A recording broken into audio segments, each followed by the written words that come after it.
Caveat on the front end here. McCants is the one recording. If it looks bad, it's because he can't do it right.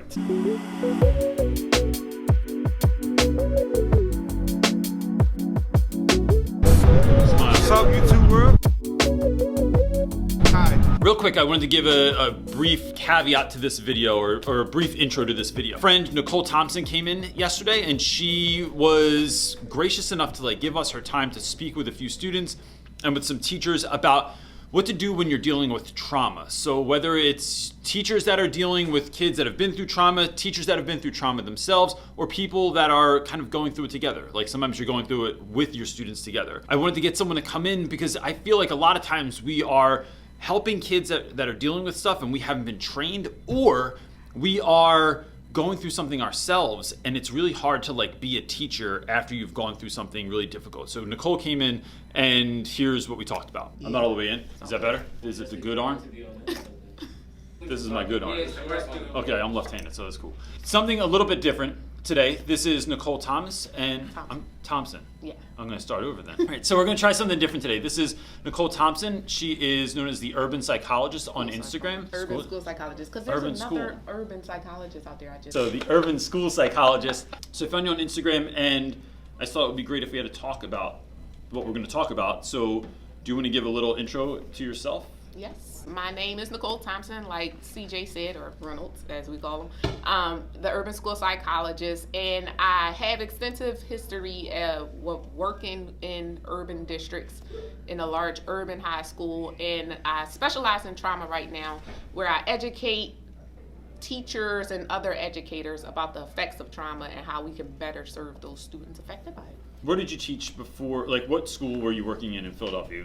We talked about that, but I just think it would be interesting for them to know, and sort of what was your role in that position? So I was working in Frankfort High School, and as you know, that's a large school. It has over 1,000 students, and my role there, I was the psychologist. I was the one serving everyone, and over a third of the population was special ed, and I knew that was wrong because just thinking with the numbers, in special ed, there should never be over 20% of the population, So just going in there with the alarming numbers, I knew something was wrong. And what I figured out as it was a third or over a third of the population that had these disabilities and all, because the underlying problem was trauma and nobody was addressing the trauma. So that is what made me come up with, or pretty much go into the specialty that I'm in. The reason I asked Nicole to come in today was we've lost a lot of students lately, and I know a lot of teachers that whenever I sort of even mention that in my friend circles, someone will say, yeah,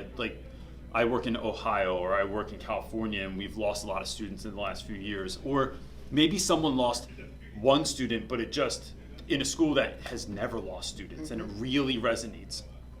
And there's a lot of help for students, which there should be, and we talked about this, but there's not always a lot of help for teachers. And I don't feel like teachers are particularly trained to help students in those moments.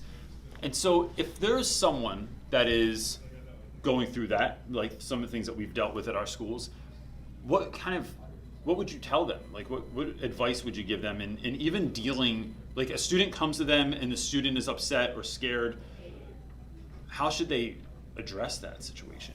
So most of the times when the students come to you that way, they just need a listening ear. They don't need you to talk. They don't need you to say it'll get better or anything like that. They just want you to actually listen. I think that's really interesting that you say that, because I'm always telling teachers your attention's more important than your advice. I think there's this urgency, there's this want to sort of fix kids, to you watch someone in pain and you want to someone has a boo-boo, you put a Band-Aid on it, and then in this case, it's not it.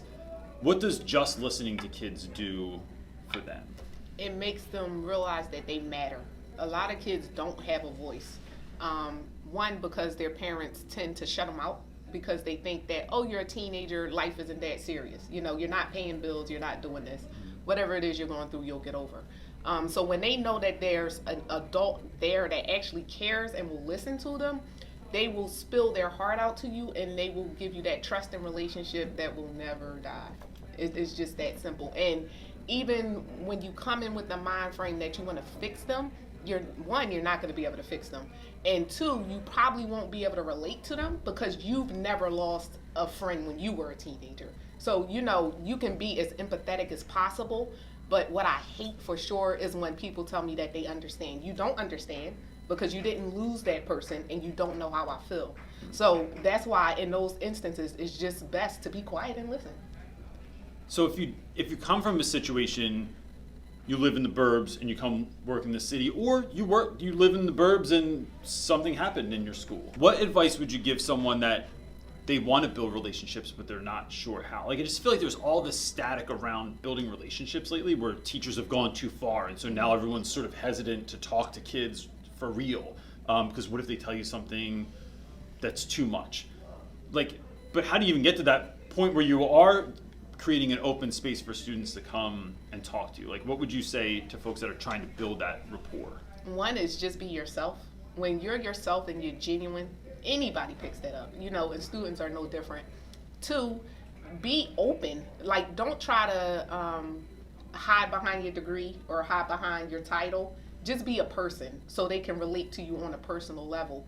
And once they're able to relate to you on a personal level, the relationship is there. Like, you don't have to try. A lot of people get that wrong. You don't have to try. Just be yourself. And if the kids like you, they'll naturally gravitate to you. I'm sure you know that. Yeah. Like, there's nothing that you do, and I don't want to make it sound bad, but there's nothing special that you do. I'm pretty sure you're just yourself, and the kids naturally gravitate to you. I did the same thing. And there's a certain level of openness that you can have with the kids, and when you find that level and share different things about your personal life, they open up to you and they go way in. Yeah. So one, I'm a little bit special. I'm just saying. I think you're right. Like, when I talk to students about in the beginning of the year, I give like my little bio and we talk about this thing called the life map, which is like, how did you become who you became in 10 moments? Like, give me the 10 biggest moments of your life. And so I do my own, and I tell students that, like, I lost my dad when I was 4, my mom died right after my 22nd birthday. And when students do their own life map, they share tons of stuff about when they had to live in a shelter for a while, when they had to, when their dad died, when how their pop's been like incarcerated since they were born. And wild stuff, which really, then when other teachers say, hey, I'm having a really hard time with so-and-so, I'm like, well, his mom got locked up, or his dad's been in prison, or he's living with his grandma right now. I'm like, how do you know this? And I'm like, you have to be willing to share on the front end. When you show that vulnerability, kids will mirror it back to you a lot of times. And I don't come from anywhere like what my students do, but that shared human experience sometimes is enough for them to say, like, they'll trust you because you're doing that. What else have you seen that teachers are kind of like doing wrong, or that maybe they should pivot away from, that like are common things that maybe like you've seen teachers do in schools that aren't, maybe they're not getting the results that they want to get with students? One, they come in with this strong authority figure. Like, I'm the teacher, you're going to listen to what I say. Granted, you are the teacher and the student should listen to what you say, but when you come off that way, no one likes to be told what to do. Like, they don't like to be in a very strict environment. And you figure, especially in urban areas, there's already a problem with authority because of the different things that's going on in society, and that has always went on. So especially if you're not from the neighborhood and you're coming in the neighborhood telling them what to do, they feel that immediately, like you don't have any authority over me. So they're gonna fight back. It's going to be like a power struggle. So that's the first thing that I see with educators, and because I don't want to say just teachers, educators in general. The second thing is, like you mentioned earlier, some teachers try too hard. Educators try too hard, and students can sense that as well. And when they know that the educator is trying too hard, then they start manipulating them and they start taking advantage, and then they lose control of their class, or they lose control of the school if it's a principal or something like that. So those are two major things that I see get in the way of building relationships all the time. Yeah, it's like this gentle mix, right? Where like your kindness can be weakness, but you don't have to be like this heavy-handed like dictator in the classroom. Exactly. And I think also when you're like, not every, like, fair isn't equal, right? So like different students need different things. So there was a child at the end of the day that said, hey, how come I can't do that? And you were standing right there, and I said, you said, he says, you let this student do this, but you didn't let me do this. And it's like, because I know that's what that kid needs. Like, I've taken time to build a relationship, and I know that they need extra time, extra space. There are kids that get away with things in class sometimes that other kids don't, but I know your backstory, and so I can kind of speak to that. It's taking that time to know individual students and not thinking you have a sense of who kids are when you just come in. And kids aren't the same every year. Like, next year's a new team that you're teaching, so it just changes. What about for administrators? How do you think administrators can best support teachers that are kind of going through it? If something difficult happens in your school, or even if it's with another staff member, like something traumatic is happening, I mean, what would you tell like a principal, vice principal, dean is the best way to support their teachers?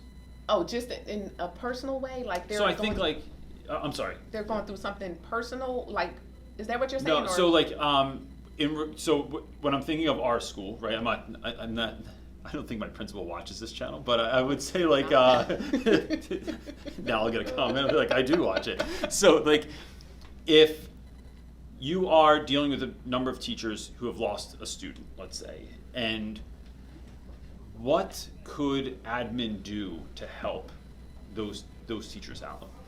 So yeah, just bring in a specialist so the teachers can have a space where they could be vulnerable and express their emotions and not have to take it home. Because a lot of times their family members don't know how to handle it. They're not trained in mental health or anything like that. So yeah, that would be my advice, to bring in a specialist.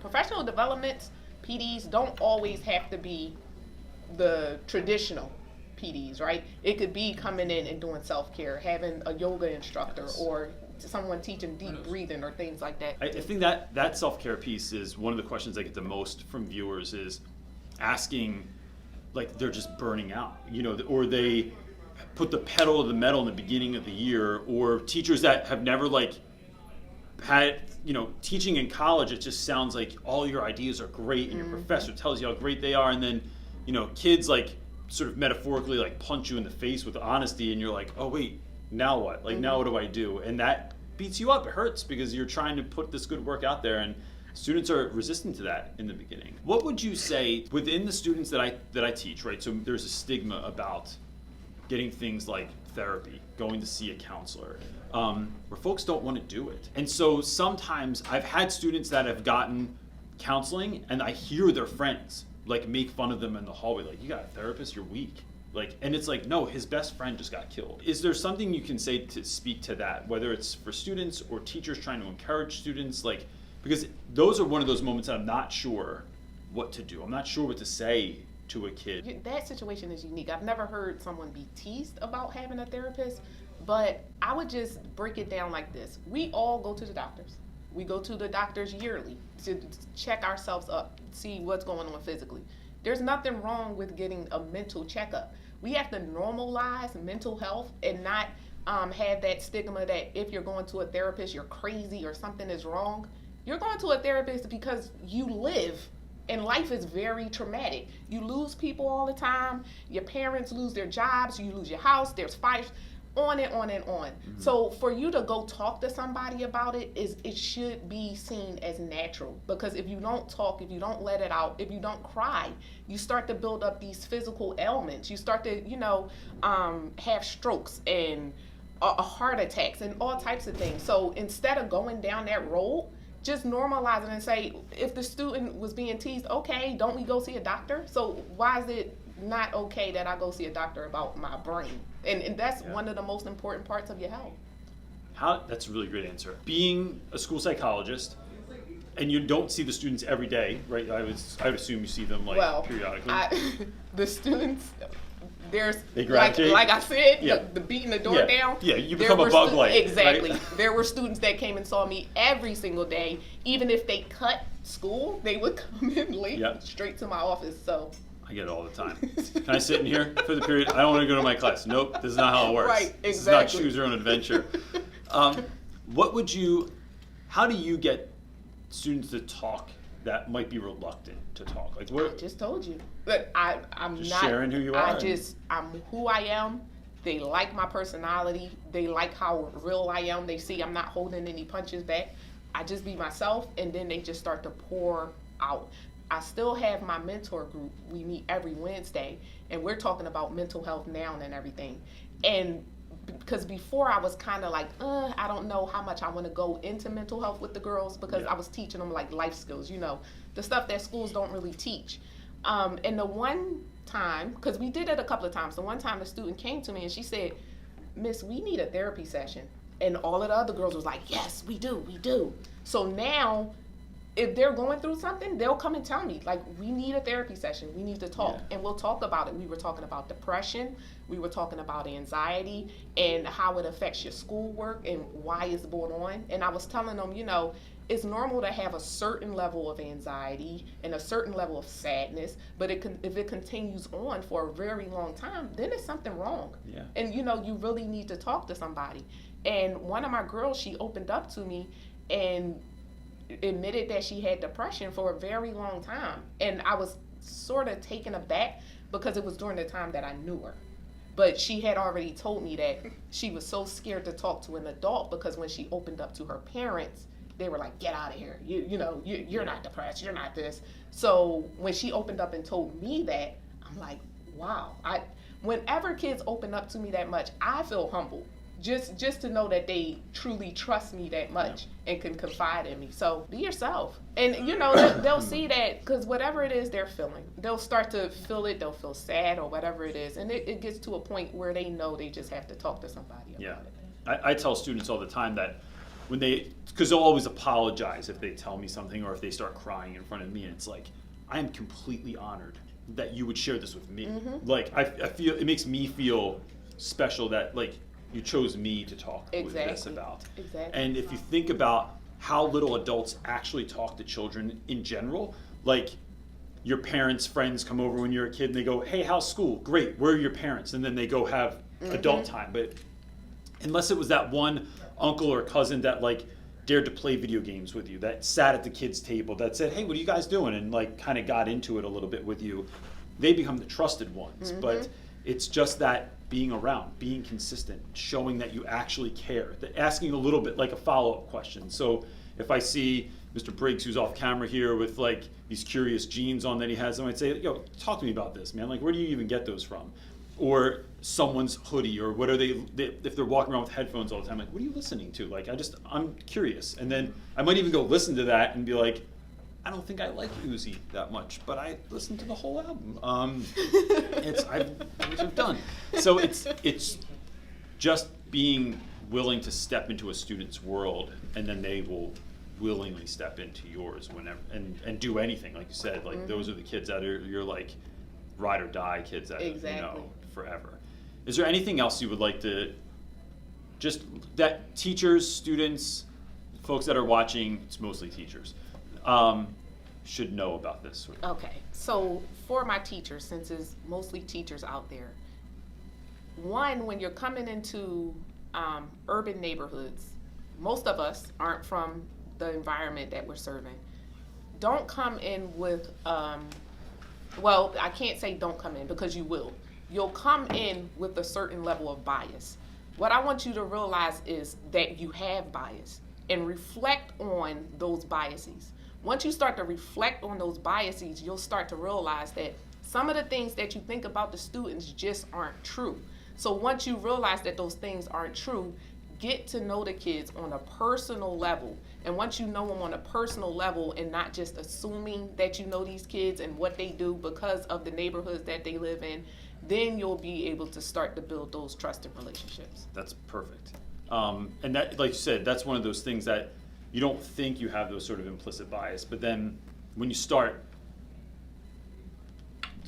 but then you realize, like, maybe I just saw Dangerous Minds too many times, and I think that I know it's going to be like to go into any school, right? Whether you're on a reservation or you're teaching in the country or the mountains or the inner city, like, there's a stereotype that goes along with all of that, and then you start speaking to that stereotype and you realize kids are really just kids, or they're dealing with stuff that you don't really understand. So maybe get to know the neighborhood. Take a different way home. Go to the corner store. Like, get in find out what park the students are all hanging out, and just get a sense of like where you're teaching also, Yes. so you can start to know the community and the folks that you're serving, because that's what it is. You're serving people, and how better serve folks than to really get to know them. So Yeah, I remember going to the basketball court with my students, and the other students that were there were looking at me like, what is she doing here? But just seeing me on the court with my other students and going to the poppy stores and everything, they're like, she must really care. And once they see that, then, everything changes for the better. I've been crazy my whole life, so it just kind of goes with the territory. So great. Well, thank you so much for coming in. Can you tell folks, where can they find you online? You can find me on Instagram, Facebook, and YouTube at the Urban School Psychologist. I'm on LinkedIn as Nicole Thompson, and my website is theurbanschoolpsychologist.com. Cool. And I'll link everything in the description below, which is what every YouTuber says, is you can find it in the link below. Great. Well, thanks so much for coming in today. I really appreciate it. Thanks for having me. All right. Thanks. Peace. Before I go, I'd really just love to know in the comment section below, like, what do you think are things that you wish you knew about this sort of idea? Like, are there questions that are not answered? Are there things you're going through or things you're thinking about? Please leave them in the comment section below. I'd love to have Nicole come back in and speak to this again. And if we could answer some of your questions, it would be really great. And feel free to also go over to the Facebook page, the Real Rap with Reynolds Teacher Talk Facebook page. It's a closed group. You can just answer the 3 questions to get in, and then you get in and you can answer and ask all kinds of stuff in there too. So that's it, everybody. Thanks so much.